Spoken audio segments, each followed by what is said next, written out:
One of the stories that you may not have heard of is the fact that Nintendo was actually subpoenaed in the Activision Blizzard case. Nintendo has had a rebuttal basically saying that they shouldn't be required to submit any documents. Let's take a look at the FTC filing and talk about what they wanted from Nintendo and why Nintendo feels like, nah, we're not going to give you anything.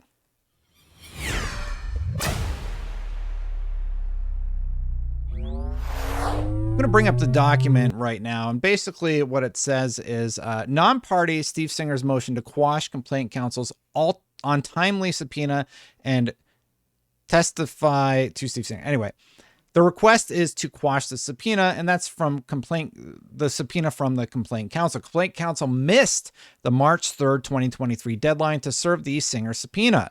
Complaint counsel purports to have served the Singer subpoena on March 29th or March 30th, 2023, and there is no good cause for delay. So right off the bat, Nintendo's main argument is, hey, FTC, you missed the deadline to request this. So no, we're not going to give you any documentation, or at least that's what they're saying to the judge. They're like, we shouldn't, like the FTC missed their deadline. Why are you going to allow them to do this? On or about February 2nd, 2022, the FTC contacted Nintendo of America to request interviews with appropriate individuals at Nintendo to discuss the Microsoft Activision transaction. In the initial discussions regarding these interviews, the FTC repeatedly asked for Nintendo's concerns about the transaction, as well as the personal opinions of Nintendo of America employees about the transaction. It sounds like the FTC is being a little bit leading there, in my opinion, where they're like, what are your concerns? What are your concerns? Do you have any concerns? Are you concerned about the merger? And what they may not have known at the time is they were actually in talks with Microsoft to bring Call of Duty to the Nintendo Switch or Nintendo platforms post-launch. So they're being asked these questions that, if it truthfully was repeatedly asked, feels to me a little bit leading. Thereafter, over the next several months, Nintendo of America counsel answered a series of questions from complaint counsel regarding information from the interviews that complaint counsel might wish to include in a declaration. So again, they've been working with the complaint counsel during the period where they appropriately would have needed to. On December 6, 2022, Microsoft announced that it had signed a letter of intent that same day with Nintendo, the LOI, in which Microsoft committed to make Call of Duty titles available on Nintendo platforms after the acquisition of Activision. I said it incorrectly, but you get it. After complaint counsel filed the current adjudicative proceeding, Nintendo of America received a subpoena for production of documentary material dated February 1st, 2023 from complaint counsel, aka the FTC subpoena. Lots of redaction here. Regardless of whether it was served on March 29th or 30th, however, the Singer subpoena was not served on or before the March 3rd, 2023 deadline. In discussions leading up to this motion, complaint counsel stated that the primary reason for their delay was that Microsoft and Nintendo excluded their agreement regarding Activision on February 10th, 2023. Now, Nintendo is saying that was public knowledge in December. If complaint counsel missed the fact that Microsoft and Nintendo were working together at that point, and it's public knowledge, it's a little ridiculous to assume that they couldn't have filed for a request within 2 months?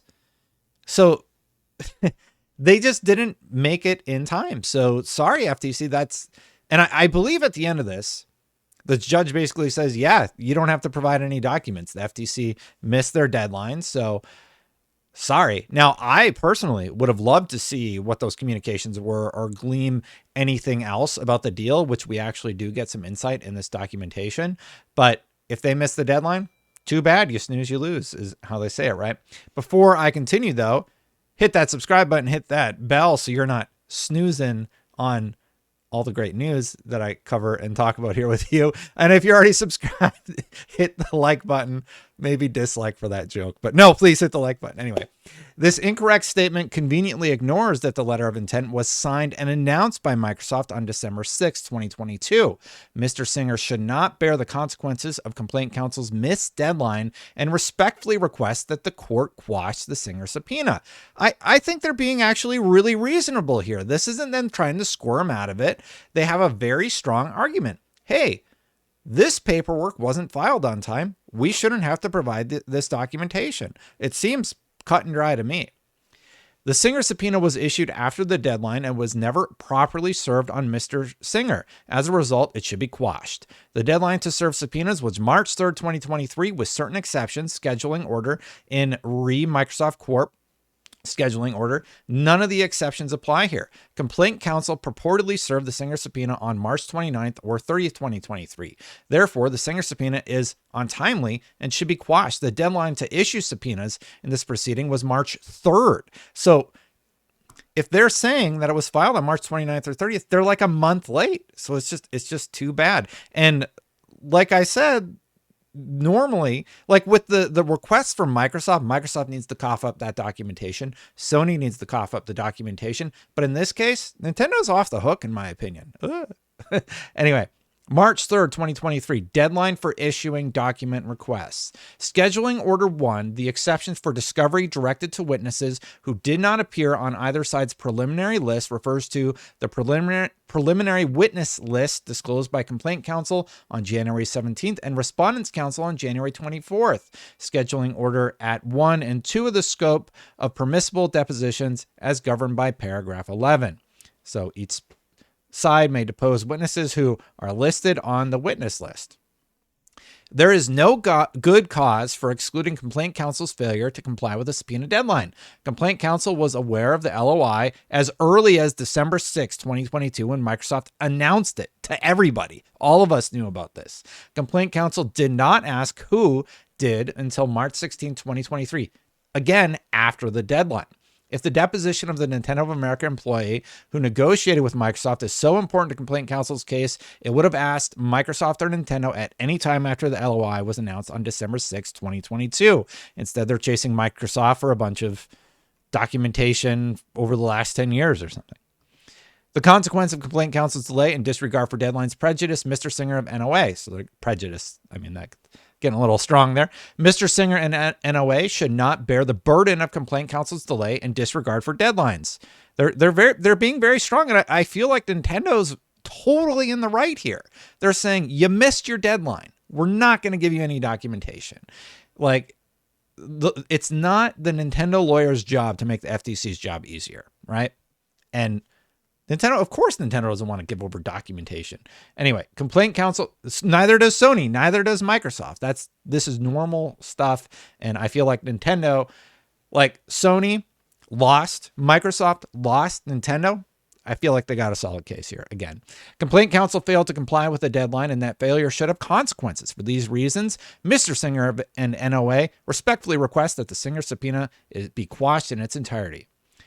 Conclusion, wherefore, for good cause shown, Mr. Singer respectfully requests that your honor grant the requested relief and quash the subpoena and grant such other relief as your honor deems just and proper. So I scrolled down here and there's all this documentation about the back and forth. And then this is public record filed 417. I believe that's this one.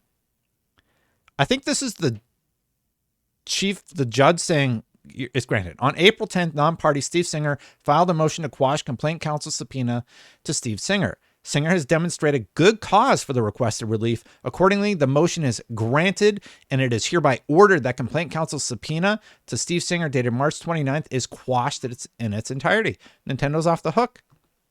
At least that's my read on it. Now, if I'm reading these documents wrong or something, but it was just a little weird that the decision was there, but I think that's it. So Nintendo was off the hook because the FTC has been so focused on what Sony is saying and so focused on what Microsoft's saying that they forgot somebody who just signed a 10-year contract with Microsoft for Call of Duty releases. Now, I have to imagine that would have actually been positive for Microsoft's case if the FTC had that documentation because they've signed this agreement. But now we're never going to know. So that was just a quick update. There's a few other updates. I'm going to try and record a few videos today and get caught up. It's been really busy since I've been back at work. But if you missed out, hit that subscribe button, hit that bell. If you're not subscribed, hit that like button if you are already subscribed. Thank you to the members for supporting this channel. I really appreciate you. Hopefully you get this very quickly. I'm going to get out of here. Before I go, here's the previous video I did all about the FTC case, probably the most up-to-date info that you need. I'm going to get out of here. I'll see you for the next one. Bye for now.